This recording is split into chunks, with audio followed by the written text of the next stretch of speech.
दोस्तों हाल ही में रशिया के साथ बढ़ रहे टेंशन के बीच फ्रांस ने अपने पूरे हेल्थ सिस्टम को रेड अलर्ट मोड पे लाया है।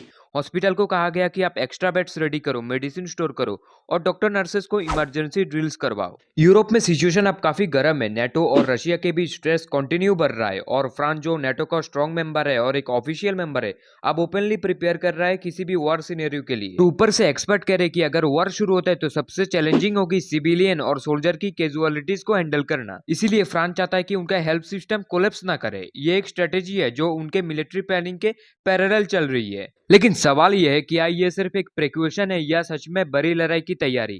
क्या यूरोप एक और वर्ल्ड वॉर के डर के सामने खड़ा है? बेसिकली आपको इसका मेन रीजन पता ही है। इसका जो मेन रीजन है रशिया यूक्रेन वॉर है। जो यूक्रेन है अपनी जमीन रशिया को देना नहीं चाहता और जो रशिया ऑलरेडी यूक्रेन का जमीन कब्जा कर रखा है वो लौटाना नहीं चाहता। और ऊपर से जो अलास्का में डोनाल्ड ट्रंप एंड पुतिन के बीच समिट हुआ है वो कम्प्लीटली फेल हुआ है।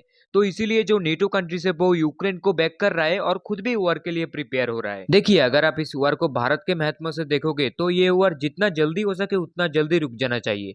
क्योंकि एक तो भारत रशिया से क्रूड ऑयल परचेस करता है और ऊपर से भारत के साथ रशिया का जो संबंध है उसके ऊपर नेटो एंड यूएसए का प्रेशर आ सकता है। ऑलरेडी आपने देख ही लिया है जो यूएसए भारत के ऊपर 50% टैरिफ इंपोज किया है। बाकी जो अभी फ्रांस स्टेप ले रहा है उसके बारे में आप क्या सोचते हो? आप मुझे कमेंट में जरूर अपनी राय बताएं।